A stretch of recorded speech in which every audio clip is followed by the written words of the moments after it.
Recordings.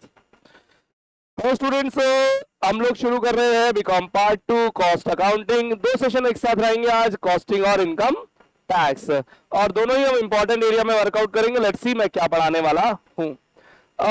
हमारे पास सबसे पहली शुरुआत आज की क्लास की होगी कॉस्ट अकाउंटिंग। फोकस करेंगे प्लीज। कॉस्ट अकाउंटिंग के अंदर हमारे पास 5 यूनिट्स है। यूनिट नंबर 1 में 2 चीजें आती है, बेसिक और मटेरियल।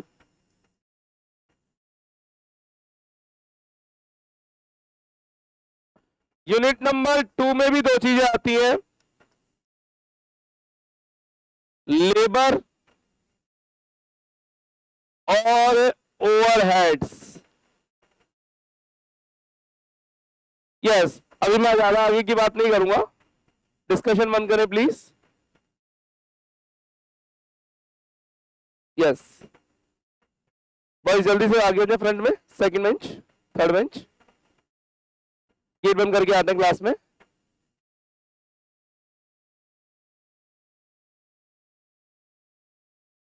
Yes, good. शुरुआत करते हैं बेसिक और मटेरियल से। सुन लेंगे, हमारी बुक में अगर हम बात करें तो टोटल चैप्टर्स आर 14। 14 में से एक चैप्टर आप सिलेबस से कट कर सकते हैं, चैप्टर नंबर 8। अगर बात करें बेसिक के चैप्टर नंबर है चैप्टर 1 एंड 2, मटेरियल पे चैप्टर 3 एंड 4, लेबर पे चैप्टर 5 एंड 6, ओवरहेड्स पे चैप्टर 7 और 8। दोनों चैप्टर, चारों टॉपिक्स पर।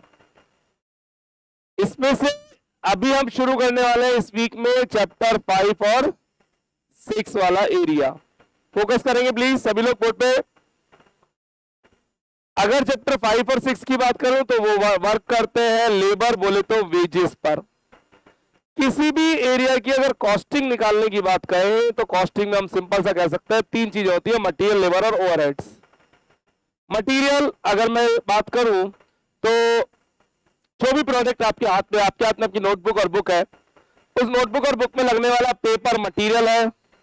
उस पर किसी ना किसी वर्कर ने काम किया होगा, पेपर को कट किया होगा। यस, या तो सिलाई की हो तो स्टिचिंग की होगी, अगर गम लगा हो तो कॉपी से उसमें गम लगाया होगा, कहीं ना कहीं पर्सन ने वर्क तो किया है, वेजेस लगी है।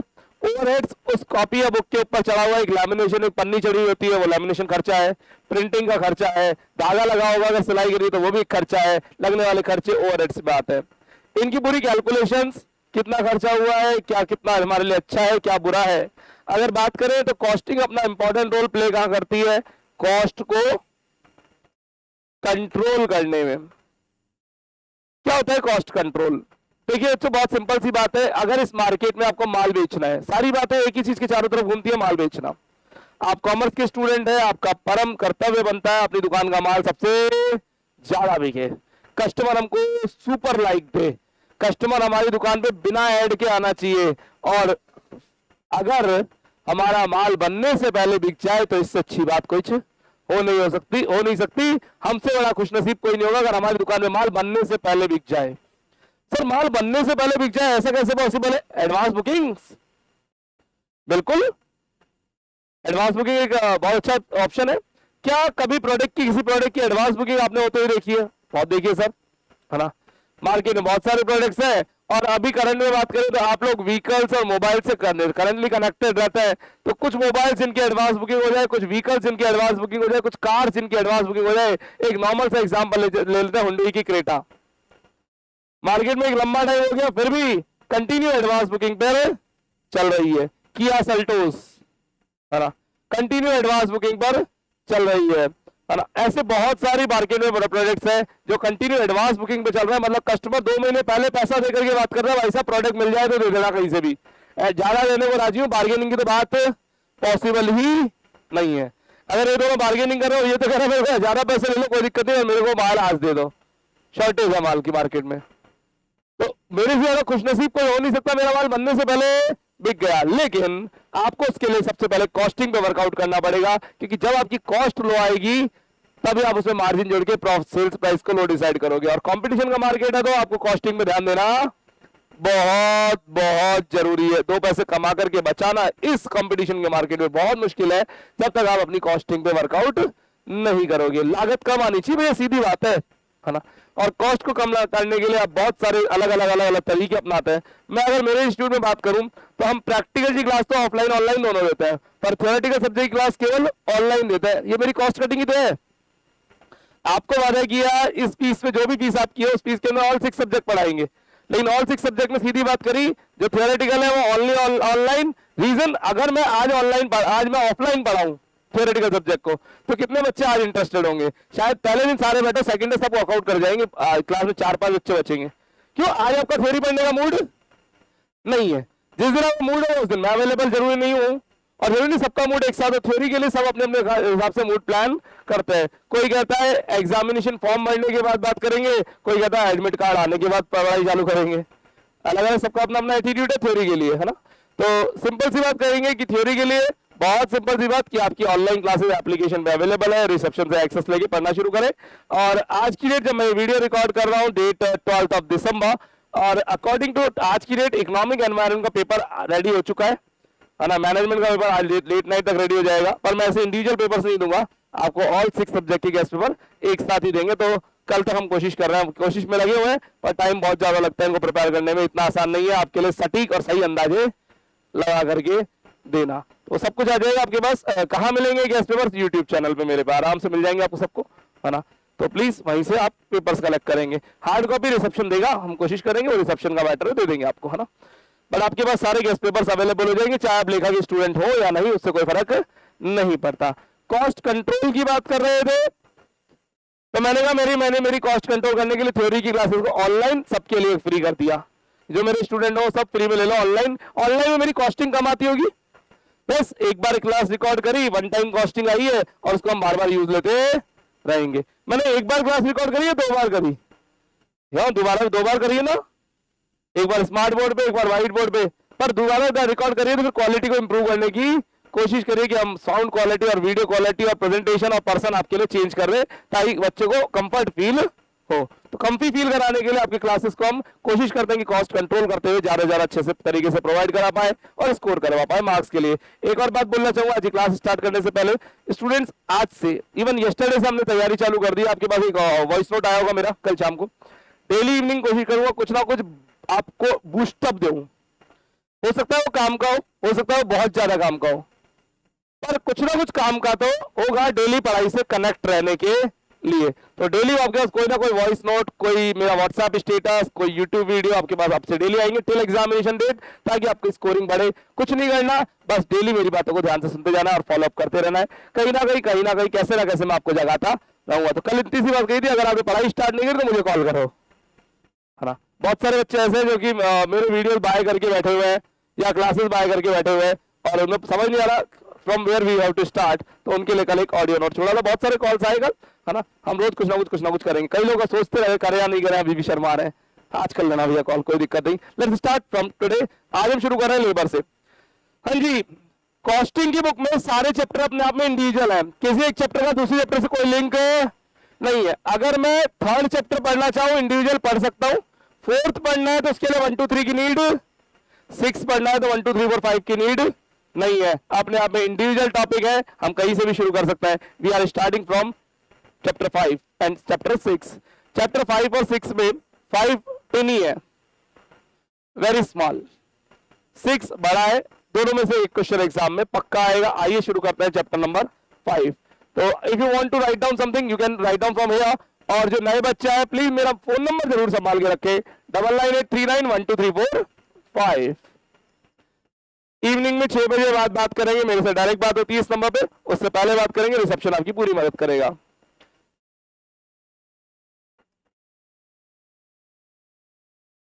दो मोबाइल नंबर आपके पास, ये नंबर जरूर अपनी कॉपी के फर्स्ट पेज पे लिख लीजिए। यूनिवर्सिटी, कॉलेज, एग्जाम रिलेटेड सभी समस्याओं का समाधान इन्हीं दोनों नंबर पे होगा। आपका नंबर जरूर संभाल के रखें।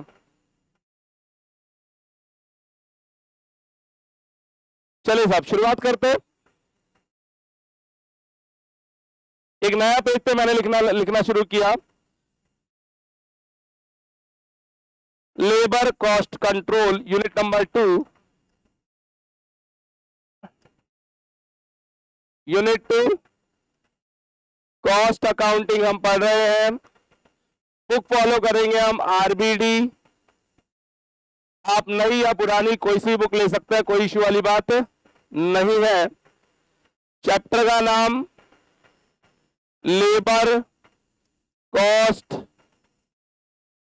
कंट्रोल। 20 मार्क्स के लिए एक single star rating chapter, very easy, very small. Sir practical है या थ्योरी?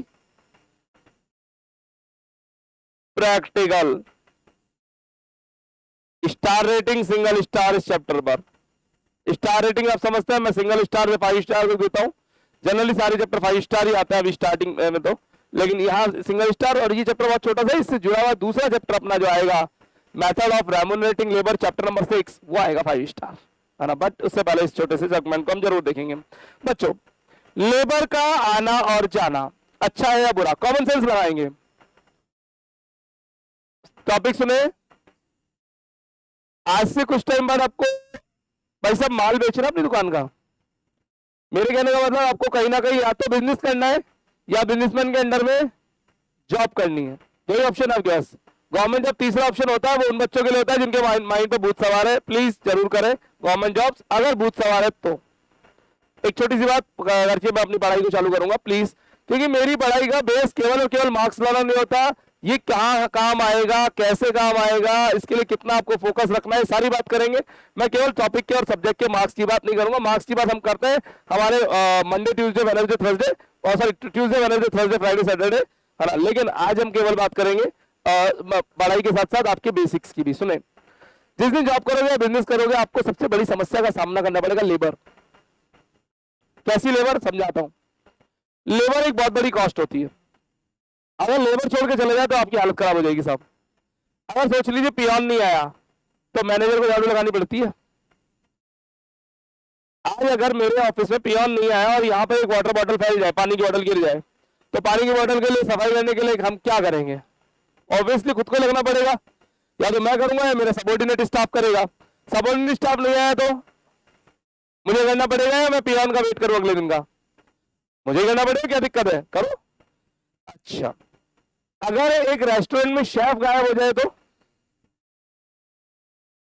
फिर खाना कौन बनाएगा? भाई वो पास्ता मेरे से तो सेट होने वाला, या तो मैं ट्राई कर दूंगा या ज्यादा लूज कर दूंगा उसको। मेरी सेट होने वाला वो पास्ता नहीं है। समझ पा रहे हैं आप?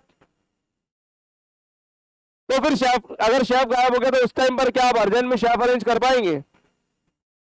Not possible. और उस शेफ को अपने कस्टमर के अकॉर्डिंग टेस्ट सिखा पाएंगे? जब भी रेस्टोरेंट में नया शेफ आता है तो शेफ से माल बना बना के ट्राई करवाते हैं, और ट्राई करवा के अलग अलग कस्टमर को फ्री में खिलवाता है। सर ट्राई करके बताइए इसमें क्या कमी है, और फिर उस शेफ को बता करके टेस्ट को अप एंड डाउन किया जाता है। किसी को स्पाइसी ज्यादा चाहिए, किसी को लिक्विड ज्यादा चाहिए, सबके अपने अपने टेस्ट होता है। और कई बार ऐसा नहीं होता है कि हमें हमारे रेस्टोरेंट की टेबल पर एक प्रोडक्ट आया और हमें पसंद नहीं आ रहा, हम कंप्लेन करते, क्या करता है वो रेस्टोरेंट वाला? पूरा पीस वापस नया बनवा के देगा, और प्राइस एक की लगाएगा दोनों की लगाएगा?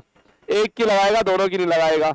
यानी आप कस्टमर सर्विस के लिए बहुत ज्यादा दिमाग लगा रहे हैं, और साथ में दिमाग लगा रहे हैं एक अच्छी लेबर के लिए। एक अच्छा शेफ आपके पास होना चाहिए। शेफ अच्छा होना चाहिए, सर्विंग स्टाफ भी अच्छा होना चाहिए। सर्विंग स्टाफ भी बहुत अच्छा होना चाहिए। सर्विंग स्टाफ अच्छा होना चाहिए, मैनेजर भी अच्छा होना चाहिए, ऑर्डर लेने वाला मैनेजर भी अच्छा होना चाहिए। मैनेजर भी अच्छा होना चाहिए, एंट्री गेट का बाउंसर भी अच्छा होना चाहिए। एंट्री गेट का बाउंसर भी साहब कितने प्यार से वो लोग आपसे डील करते हैं, शुरू से लेकर एंड तक। हर पर्सन आपसे स्माइल करता है और ढंग से बात करता है, आइए मैडम आइए सर। कैसे? वो लेबर है ना, उसको सिखाया गया है। और अगर मान लो ये लेबर आपके यहाँ से टर्नओवर करती है, टर्नओवर करती है, टर्नओवर करती है, मैं एक बहुत बड़ा वर्ड काम में ले रहा हूं, लेबर का टर्नओवर, आना और जाना। भाई साहब इससे बुरा आपके बिजनेस में कुछ नहीं हो सकता, क्योंकि एक लेबर जाना तो आपसे चले जाएगी डिससेटिस्फाई होकर के, लेकिन नई लेबर जाने कब आएगी? और जब आएगी तो उसको सिखाने में लगेंगे कम से कम 3 से 4 महीने। और 3 से 4 महीने में आपके बिजनेस में कितना लॉस होने वाला है कि आप उसे संभाल पाएंगे? बहुत सारे कस्टमर को लेबर कंट्रोल करती है, इवन सारे कस्टमर को लेबर कंट्रोल करती है, ओनर तो किसी देखता ही नहीं है। मैं अगर बात करूं मेरे इंस्टीट्यूट में मेरा कन्वर्सेशन तो आपसे अब होता है, लेकिन मेरे आने से पहले आप रिसेप्शन से 4 बार मिल चुके होते हैं। अगर उन 4 बार में एक भी बार रिसेप्शन या सपोर्ट स्टाफ आपसे नेगेटिव फील करा दे आपको, तो आप तो वहीं से क्विट कर जाएंगे, बोले नहीं यार मतलब नहीं, आप दोबारा नहीं आएंगे, आप बेकार है। होगा नहीं होगा?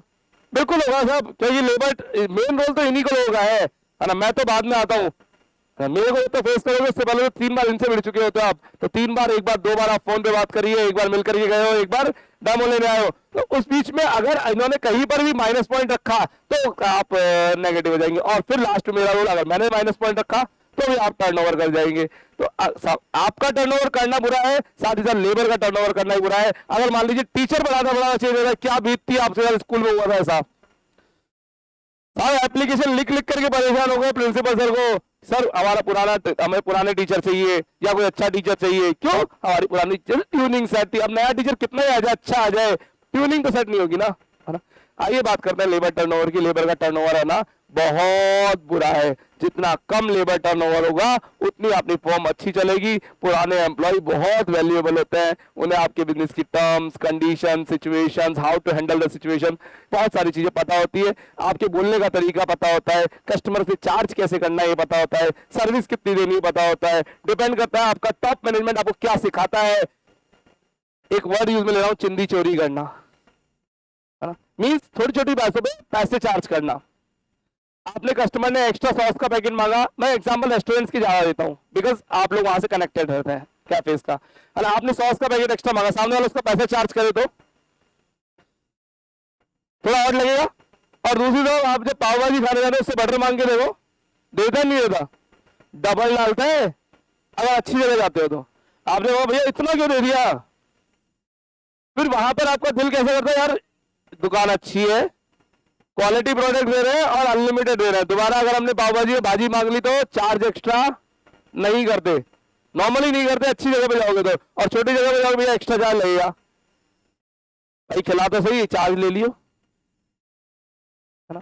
तो मैं क्या कह रहा हूं, लेबर को आप जैसा सिखाओगे वैसा सीखेगी, लेकिन लेबर किसके हिसाब से सीखती है, ओनर के हिसाब से। और ये लेबर आपके लिए इंपॉर्टेंट रोल प्ले करती है, क्योंकि इस लेबर का कनेक्शन होता है कस्टमर से, कस्टमर दोबारा उसी पर्सन के व्यवहार से आता है वहां पर, और वो पर्सन अगर आपके यहाँ चेंज हो जाए तो अगले दिन आपको कहो मजा नहीं आएगा, यार ये कौन आ गया स्टाफ में, हमें थोड़ा सा कम भी फील नहीं हो रहा। आइए शुरुआत करते चैप्टर की। लेबर का टर्नओवर होना बुरा है, नई लेबर का आना बुरा है, पुरानी लेबर का जाना बुरा है। नई आएगी तो सीखने में, कस्टमर को कंफर्ट फील कराने में, मेरे वर्ड्स को समझने में टाइम लगेगा। मैं अपने यहाँ से स्टाफ को 90% चीजें मेरी आंखों के इशारे से समझा देता हूँ। इनको पता होता है मुझे कब कौन सी चीज चाहिए, कौन सी बुक्स चाहिए, कौन से नोट्स चाहिए, पानी की बोतल, माइक की बैटरी, कंप्यूटर से recording system, camera on off, board, मैं कुछ भी नहीं करता हूँ यहाँ पर, मैं केवल आपको बताता हूँ। इनको पता है कब एसी ऑन करना है, कब 2 एसी ऑन करना है, कब फैन ऑन करना है, कब कैमरा ऑन करना है, कब सर को नोट्स चाहिए, जब कब कॉपी चाहिए,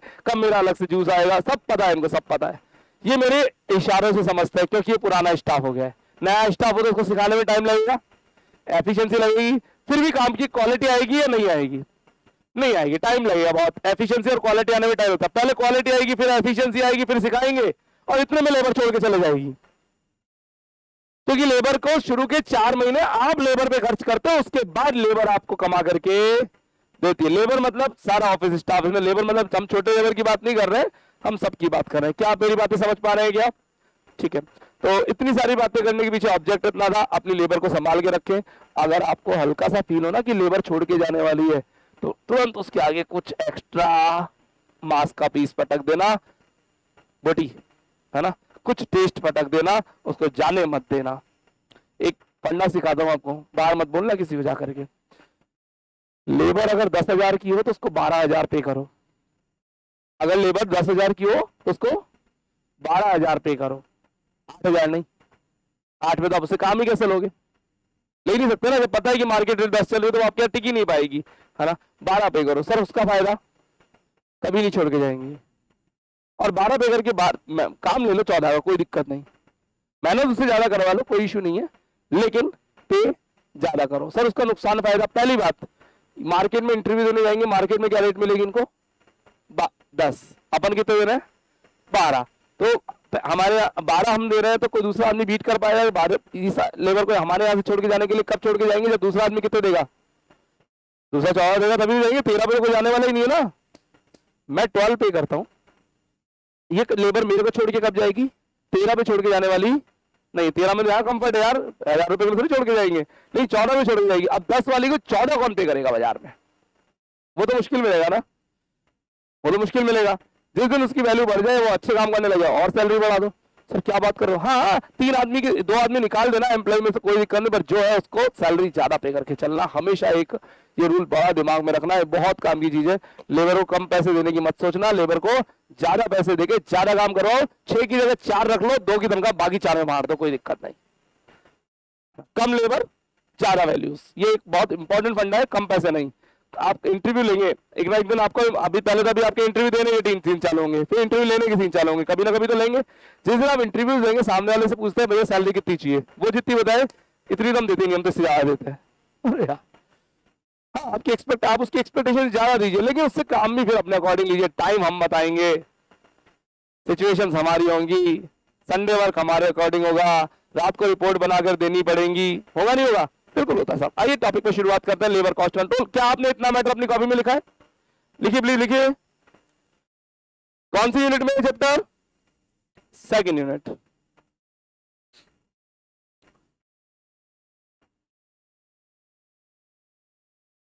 चैप्टर में 3 मेथड्स आएंगे।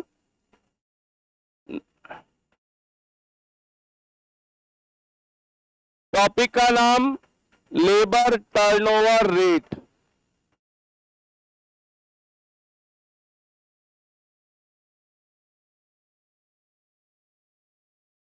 टॉपिक का नाम labour turnover rate.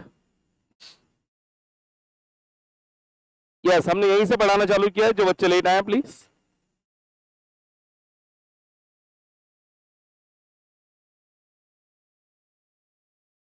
Number 1,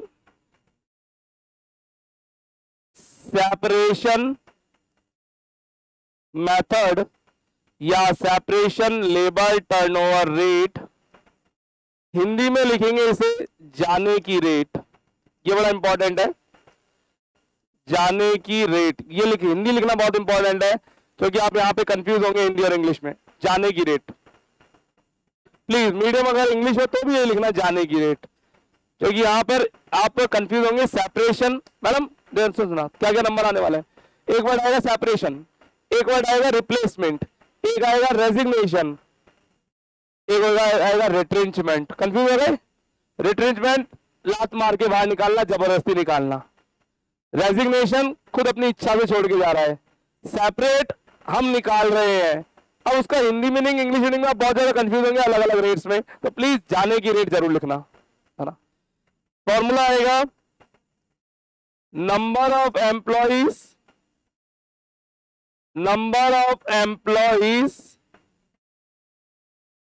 left divided by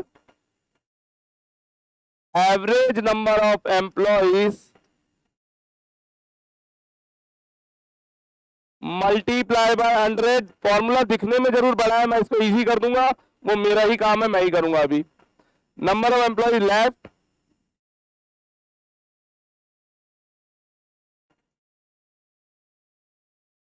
short में लिखेंगे left upon average multiply by 100। इसी फॉर्मूला को मैंने दोबारा लिखा, सेम फॉर्मूला मैंने दोबारा लिखा, लेफ्ट अपॉन एवरेज इनटू 100। आप दोनों फॉर्मूला लिखेंगे, फुल भी और शॉर्ट भी।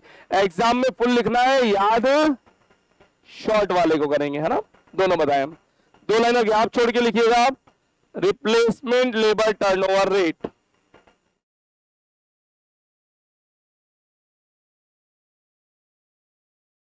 रिप्लेसमेंट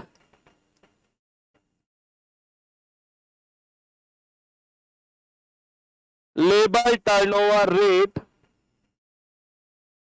ब्रैकेट में लिखेंगे बदले में आने की रेट। पहले वाले में क्या लिखा था? जाने की रेट, अब लिखेंगे बदले में आने की रेट। रिप्लेसमेंट बदले में आने की rate. Formula number of employ replaced, number of employ replaced divided by average number of employees. ये मैंने बड़ा फॉर्मूला लिखता हुआ, मल्टीप्लाई बाय 100। अगर इसे शॉर्ट में बोले तो replaced divided by average multiply by 100, replaced multiply by average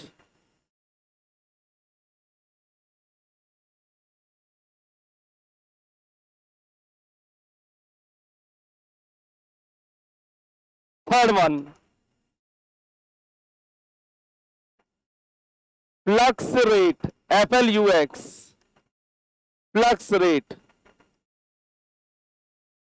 bracket में लिखेंगे, ये एक मिक्स रेट है। Formula number of employees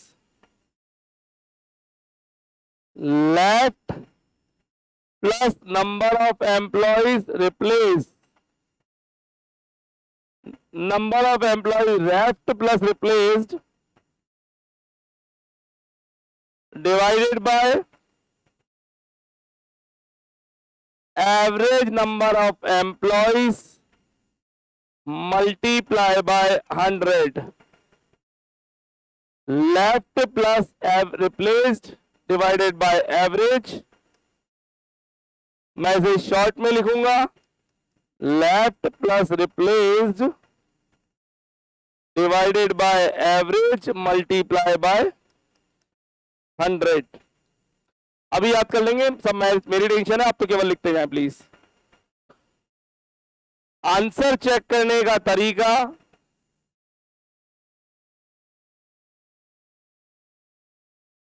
Sheikh answer please.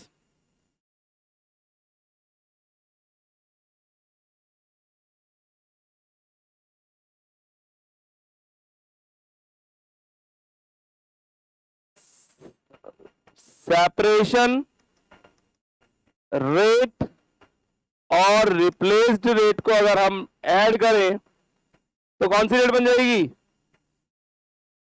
Flux rate बन जाएगी। अरे हम सीधा से कहें पहले और दूसरे का टोटल तीसरा होता है।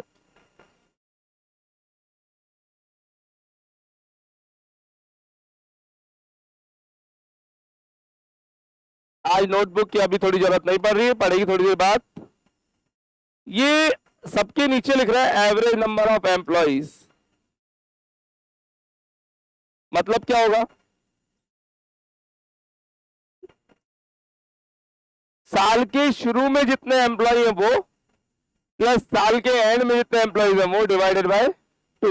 अरे opening stock plus closing stock upon 2 करता है एवरेज स्टॉक के लिए, वही चीज करनी है। Opening employees plus closing employees divided by 2 लिख लीजिए।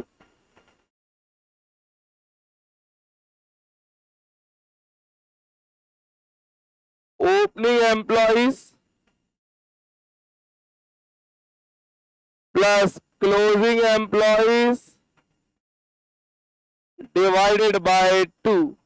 बच्चों जितना मैंने लिखा है अभी बोर्ड पर, इतना मैटर तो हर कोई पढ़ाता है और ऐसे ही पढ़ाता है, क्योंकि मैंने कुछ डिफरेंट पढ़ाया नहीं। जो बुक में गिवन है मैंने वही पढ़ाया। 3 फॉर्मूले। Number 1 separation labour turnover rate. मैं बोर्ड पे मिनिमाइज करके लाता हुआ प्लीज। ये क्या हो रहा है? यस, पूरा ले आया मैं बोर्ड पे। Separation labour turnover rate number of employ left upon average number of employ. तो यहां पे बना लेफ्ट अपॉन एवरेज, यहां बना रिप्लेस्ड अपॉन एवरेज, यहां बना left plus replace upon average. हो जाएगा इजीली याद।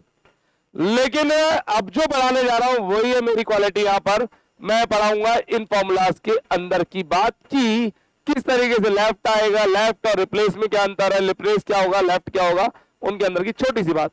छोटे छोटे से फंडे खुद को जनरेट करने पड़ते हैं, वो फंडे मैंने जनरेट किए हुए हैं। तो ये मैंने नोट्स अभी तक लिखवाए हैं, सारी दुनिया नोट्स को ऐसे ही लिखवाती है, अब कुछ अलग पढ़ेंगे। बोलिए opening employees plus closing employees divided by 2। थोड़ा एक्सप्लेन कर देते हैं इसको। साल के शुरू में मेरे पास बोर्ड पे 60 एम्प्लॉइज थे। साल के बीच में कभी 70 हुए, कभी 30 हुए, कभी 20 हुए, कभी 90 हुए, कम ज्यादा होते रहे। साल के एंड में अगर मेरे पास 90 है, बस डिवाइड बाय 2 ही करना है, और बीच में अप एंड डाउन से कोई फर्क यहां नहीं पड़ रहा है ना।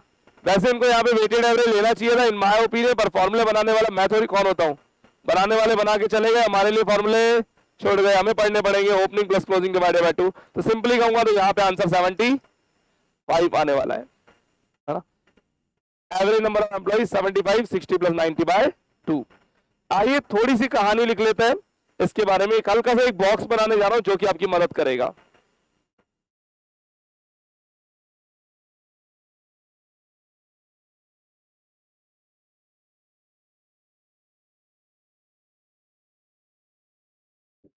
लिखना शुरू करें। अगर किसी एम्प्लॉय को हम निकालते हैं, हम निकालें तो बोलेंगे रिट्रेंच्ड।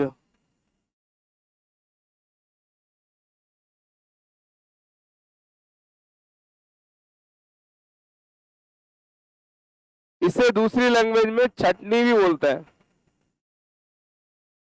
छटनी कर देना। कोविड में हुआ होगा शायद ऐसा, और अपनों पे कईयों पे हुआ होगा। हमारे सभी लोन्स की, बहुत सारे लोन्स के लिए सभी लोन्स की सैलरी गिरी थी, और बहुत सारे लोगों को फायर कर दिया गया था। फायर करना समझते, कंपनी में 100 एम्प्लॉइज है, कंपनी ने कहा 70 की जरूरत नहीं है हमको, 30 से हम काम चला लेंगे। 70 जनों को नौकरी से निकाल दिया, रिट्रेंच्ड किया था, कंपनी ने बाहर निकाल दिया था, जाओ नौकरी छोड़ के, हमारे पास पैसा नहीं है देने के लिए। तो रिट्रेंच जिसमें कंपनी ने निकाला था, खुद निकल करके नहीं गए थे। दूसरा हिंदी में लिखिएगा, थोड़ा इंग्लिश मीडियम वालों के लिए अजीब सा रहेगा, पर इस चैप्टर में यही तरह के नोट्स है। खुद निकले, अगर कोई खुद निकलता है तो इसको बोलते हैं हम रिजाइन करके जा रहा है, रिजाइंड।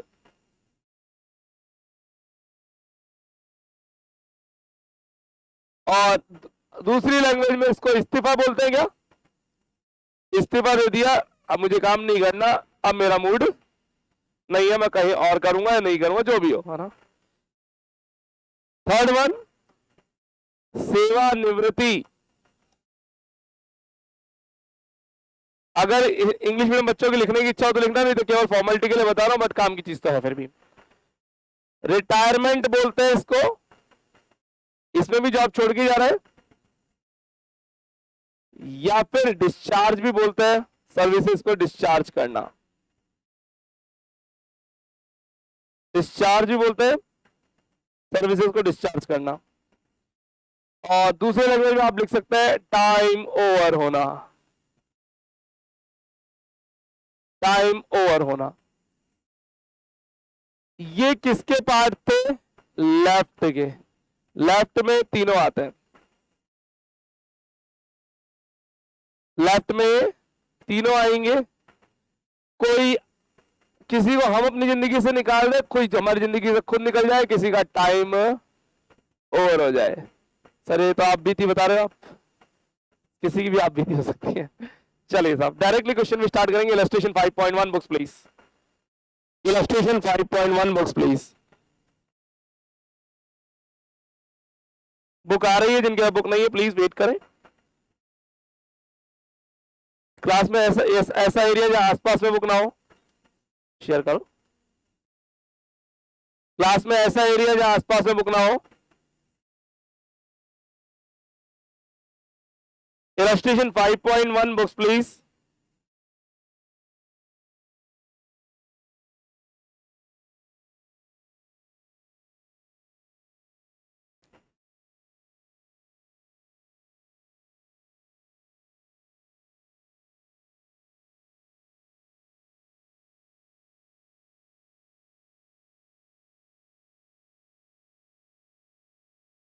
क्वेश्चन की लास्ट लाइन अंडरलाइन करें, क्या लिखा हुआ है इंग्लिश में पढ़िएगा। Separation rate method underline. Illustration 5.9 last line, separation rate method underline. हाँ जी, शांति से पढ़ना शुरू करें क्वेश्चन को। इन अ मैन्युफैक्चरिंग कंसर्न, एक मैन्युफैक्चरिंग यूनिट के अंदर 1500 एम्प्लॉय बिगिनिंग में थे और 2250 एम्प्लॉयज एंड में थे। लिखा है क्या? मैं क्वेश्चन को बुक की लैंग्वेज में कभी नहीं पढ़ता, अपनी लैंग्वेज में कन्वर्ट कर देता हूं। तो बिगिनिंग में थे और एंड में थे, मिल गया क्या? इससे क्या निकल जाएगा? एवरेज निकल जाएगा। फाइन, चलिए तो सबसे पहले एवरेज नंबर ऑफ एम्प्लॉइज निकाल ही देते हैं 5.1।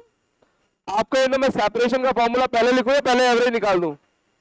पहले एवरेज निकाल दूं, उससे कोई फर्क नहीं पड़ता है। तो एवरेज नंबर ऑफ एम्प्लॉइज, थोड़ी स्पीड तेज रखेंगे क्योंकि यहां दिमाग कम लग रहा है। Opening employees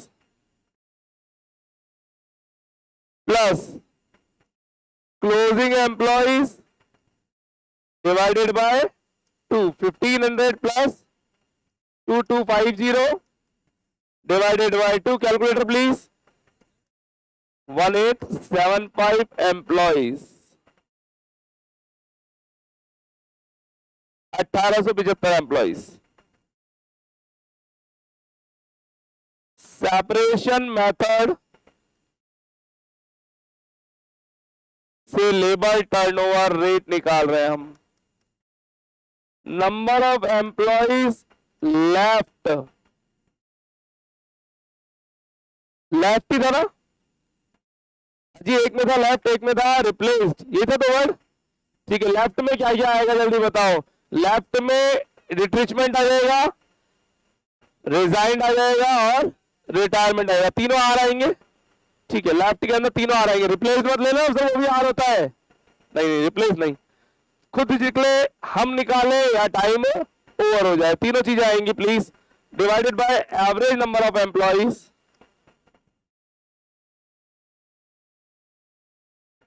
average number of employees multiply by 100। चाहे खुद निकले, चाहे हम निकाले या टाइम ओवर हो जाए, सेवानिवृत्ति हो जाए, तीनों को कंसीडर करना है। Just read the question please. During the year 40 employed were retrenched, लिखा है क्या? 40 को हमने निकाल दिया। 35 एम्प्लॉइज रिजाइंड, उन्होंने अपना इस्तीफा दे दिया। दो लेफ्ट है, रिट्रेंच और रिटाइंड और रिटायरमेंट तीनों को लेंगे ना यहाँ पे, रिप्लेस नहीं लेंगे, बाकी सब कुछ लेंगे। ठीक है, तो 40 और 35 का टोटल करेंगे। 40 को रिट्रेंच किया है, 35 को ने रिजाइन किया है, नीचे 1875 into 100। Calculator please. 4% labour turnover rate, 4% labour turnover rate. 4% भी एक बड़ा रेशियो है लेबर टर्नओवर का, इतना लेबर टर्नओवर नहीं होना चाहिए। सर कितना होना चाहिए, ऐसा कोई फिक्स नहीं है, इंडस्ट्री टू इंडस्ट्री डिपेंड करता है। अगर हम कॉल सेंटर की बात करें वहां तो लेबर टर्नओवर बहुत ज्यादा होता है, बहुत लोग बहुत फास्ट फास्ट ज्वाइन करते हैं और बहुत फास्ट फास्ट रिजाइन भी करते हैं। कहां पे? कॉल सेंटर के अंदर, बीपीएस के अंदर लेबर टर्नओवर बहुत हैवी होता है, उनकी इंडस्ट्री में लेबर टर्नओवर की रेट बहुत हाई है ना? ठीक है, लेकिन अगर हम बात करें, मेरे पापा जी की एक ऑयल मिल है, हम तेल बनाते हैं, बहुत सारा ऑयल मिल है, वहां पे लेबर टर्नओवर 25-25, 30 साल पुराने एम्प्लॉइज काम कर रहे हैं, वहां लेबर टर्नओवर नहीं होता। लोग आते हैं, ज्वाइन करते हैं, छोड़ के बहुत कम जाते हैं, हम जाने नहीं देते किसी को, है ना? ऐसा कुछ हमारा सिस्टम मेंटेन किया हुआ है हमने। तो सेपरेशन मेथड का एक एग्जांपल इलस्ट्रेशन 5.1 बोर्ड पे डांस करता हूं प्लीज।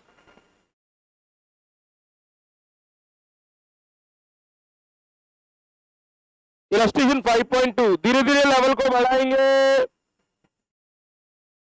हद से गुजर जाएंगे। एक minute sir, separation rate method की हिंदी क्या होगी?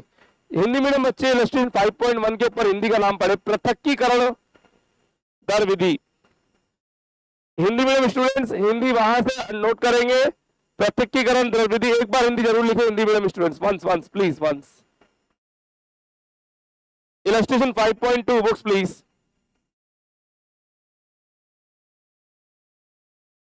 इलस्ट्रेशन 5.2 पढ़िए। ओपनिंग में कितने एम्प्लॉइज हैं आपके पास? 500 और एंड में 700 एवरेज, ऑब्वियसली 600। बोर्ड पे देखिए एक बार, 500 ओपनिंग में, 700 क्लोजिंग में, एवरेज कितने हो गए बच्चों? 600 एम्प्लॉइज। हाँ जी, क्वेश्चन की last line replacement rate method underline करें। 50 एम्प्लॉइज ने लेफ्ट किया है एंड 250 ने ज्वाइन किया है, आराम से। और जो 250 ने ज्वाइन किया है, तो 40 एम्प्लॉइज वो है जो कि पहले रिप्लेस करके गए थे, join to replace old employees. हाँ जी सुने, एक बार बोर्ड पे समझने की कोशिश करो, थोड़ी सी लैंग्वेज ऐड होती है। 50 ने हमें यहां छोड़ दिया, उन 50 की जगह नए एम्प्लॉइज चाहिए होंगे, तो 50 की जगह हमने 250 एम्प्लॉइज को यहाँ ज्वाइन कराया है, पर 50 की जगह 250 नहीं है, हमने काम भी बढ़ाया हुआ तभी 250 लिया है। 50 की जगह जो लिया है ना वो लिया 40 ओनली।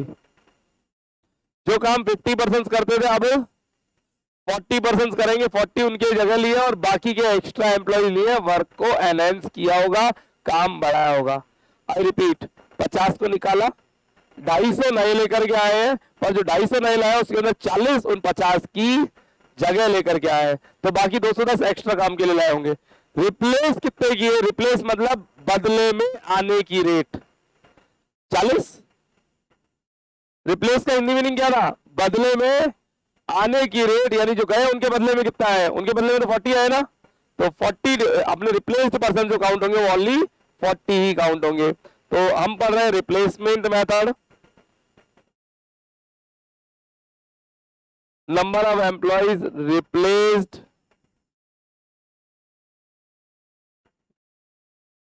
हाँ जी वापस समझाएंगे। लेफ्ट कितने हुए हैं? 50। टोटल ज्वाइनिंग कितनी है? 250। और रिप्लेस कितने हैं? 50 की जगह 40, जो कि 250 में इंक्लूड है। तो आप रिप्लेस तो 40 हुए ना, केवल 50 की जगह 50 को निकाला और वो काम अब 40 लोग करेंगे, और बाकी के 250 तो टोटल बाकी के 210 लोग एक्स्ट्रा है। टोटल 250 की ज्वाइनिंग है। 250 की ज्वाइनिंग से कोई मतलब नहीं है। 600 में से 40 रिप्लेस हुए। हाँ जी, रिप्लेसमेंट रेट प्लीज 6.67 6.6666 आ रहा था, मैंने 6.67 करा। नोट कर रहे प्लीज। Illustration 5.2 over.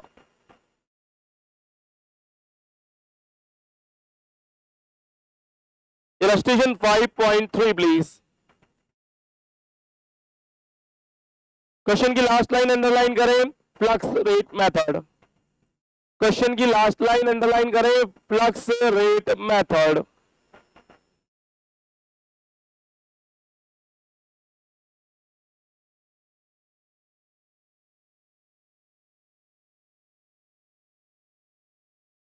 हाँ जी, साल के शुरू में कितने एम्प्लॉइज थे? 500। एंड में कितने थे? 600। तो ये लीजिए, एवरेज नंबर ऑफ एम्प्लॉइज 550 हो गया। 500 प्लस 600 डिवाइडेड बाय 2, इट्स 550। हम पढ़ रहे हैं replacement method, sorry flux method. और फ्लक्स कहता है number of employ left and replace. अब यहां थोड़ा कंफ्यूजन बढ़ता है प्लीज। लेफ्ट एंड रिप्लेस चाहिए आपको, लैंग्वेज आराम से पढ़ेंगे, सिली मिस्टेक नहीं होनी चाहिए। कह रहे लेफ्ट 25 है, अच्छे से बोलो। During the year 25 employ left and 30 employ join the work. Rest of the employees joined in expansion program. Rest of the employees joined in expansion program. Find labor turnover rate. क्या कह रहे हैं देखो, 25 ने छोड़ दिया, 30 ने ज्वाइन करा है, उनका वर्क। वापस हिंदी में पढ़ेंगे प्लीज। 25 कर्मचारी छोड़ के चले गए, उनके स्थान पर 30 कर्मचारी नए नियुक्त हुए। ये लिखा है, उनके स्थान पर लिखा है क्या? ज्वाइन देयर वर्क लिखा है क्या? ठीक है, तो लेफ्ट कितने हैं? 25, और उनके स्थान पे कितना है? 30। इसके अलावा भी बहुत सारे आए होंगे, उनकी डेटा नहीं है, उनके डेटा हमको चाहिए भी नहीं। अरे पिछले वाले इलस्ट्रेशन में लेफ्ट कितने, जल्दी बताओ। 50 लेफ्ट 50 थे और रिप्लेस 40 थे ना। 50 गए, उनकी जगह पे 40 आ गए। यहां गए 25 है, उनकी जगह पे आए 30। Average please 550 multiply 100, 10%। चेक करें प्लीज, सही है। आइए एक अच्छा इलस्ट्रेशन कवर अप करते हैं, और that is illustration number 5.4। Sir इतने छोटे क्वेश्चन एग्जाम में, बच्चों सिलेबस में तो है, एग्जाम में भी होली दिवाली आते रहते हैं, है ना। बट हम होली वाली कभी कभार आते हैं, तभी तो सिंगल स्टार लगाया ना चैप्टर में मैंने। बाकी जो बच्चे मेरे से पुराने पढ़े हुए, आप जो पहले से पढ़ रहे हैं पुराने बैच के बच्चे सब जानते हैं, मैं 5 स्टार चैप्टर 4 स्टार चैप्टर से नीचे अभी कराता नहीं। हाँ, दिसंबर तक तो यही चलेगा, उसके बाद बच के सिली चैप्टर्स भी लेंगे। हाँ जी, क्वेश्चन की पहली line, calculate labour turnover rate under different methods. Underline करें डिफरेंट मेथड्स। डिफरेंट बोले तो ऑल 3 लगाने, ठीक है। जनवरी मंथ का डेटा दे रहे हैं, नंबर ऑफ वर्कर्स 1 जनवरी को 950, 31 जनवरी को 1050, तो एवरेज 1000 हो जाएंगे क्या? हाँ जी, लेफ्ट कितने हैं? 10, डिस्चार्ज कितने हैं? 30, टोटल लेफ्ट कितने हो गए? टोटल लेफ्ट 40 हो गए ना? अरे इन्होंने बोला लेफ्ट, लेफ्ट मतलब छोड़ के जाने वाले 10 और 30 इन्होंने कहा रिजाइन कर दिए, है ना? रिजाइन डिस्चार्ज कर दिया, सॉरी 30 रिटायर्ड हो गए, यानी तो टोटल मिला के 40 तो हमको छोड़ के चले गए। अब वाली लास्ट लाइन ध्यान से पढ़ेंगे, workers recruit in the month 140 है टोटल, और उसमें 120 एक्सपांशन के लिए है, तो पुरानों की जगह कितना है? ऑनली 20। बोले 140 को हमने नया अपॉइंट किया, उसमें से 140 में से 120 तो एक्सपांशन के लिए है, तो बाकी के 20 पुराने वालों की जगह है, यानी लेफ्ट कितने हुए? जल्दी बोलो। 40, रिप्लेस कितने हुए? 20। ये नहीं समझ पा रहे क्या? वापस समझो। यस, गुड, वापस देखते प्लीज, आओ। 10 और 30 टोटल मिला के लेफ्ट 40, ये समझ में आ रहा है क्या? Total left 40। अभी टोटल ज्वाइनिंग कराई है हमने 140 की, उसमें से 120 एक्सपांशन के लिए, एक्सपांशन यानी कहीं और काम और बढ़ाया, 120 उसके लिए, तो 20 का के लिए, पुराने वाले काम के लिए 20 पुराने वाले काम के लिए, तो इनकी जगह 40 की जगह कितना है? 20 या 120 या 140? इनकी जगह 20 है, तो लेफ्ट कितने? 40, रिप्लेस कितने? 20 ओनली, 20 में बस अपना काम बन गया। एवरेज कितना है? 1000। एक बार बोर्ड पे please, average number of employees in illustration 5.4, it's 950 plus 1050 divided by 2, बोले तो कितने? 1000 एम्प्लॉइज। मैं फ्लक्स रेट निकाल दूं, बाकी तो आप निकाल लोगे या तीनों निकाल दें? मैं क्यों निकालू? तीनों, तीनों निकालो बोल रहे हैं। 40 plus 20 divided by 1000 into 100, percentage please. 6। Sir आप कौन सी रेट निकाल रहे हो? बच्चों फ्लक्स वाली। अब आप जान गए हैं, हाँ जी, सेपरेशन रेट का आंसर आएगा 4%, सेपरेशन का 4 ही तो आएगा, रिप्लेस का 2 और इसका आ गया 6। बुक का सॉल्यूशन चेक करें।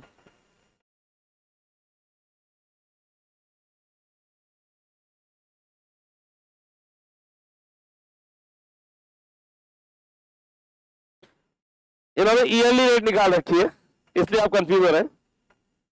हाँ, दोनों निकाल रखी है बिल्कुल।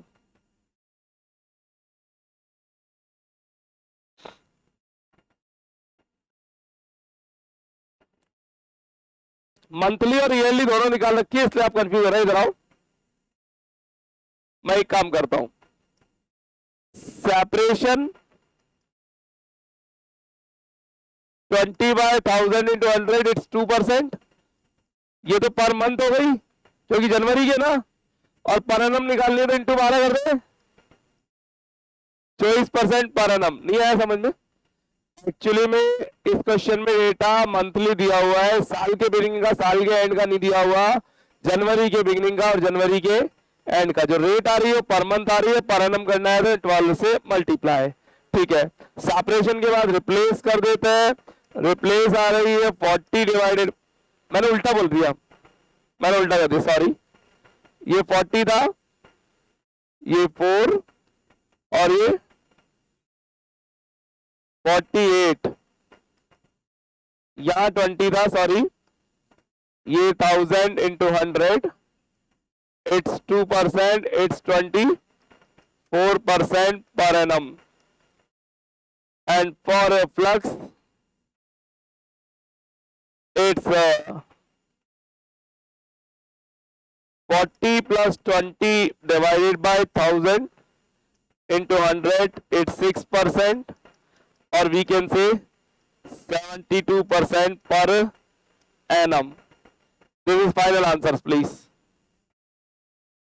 Illustration 5.4 over.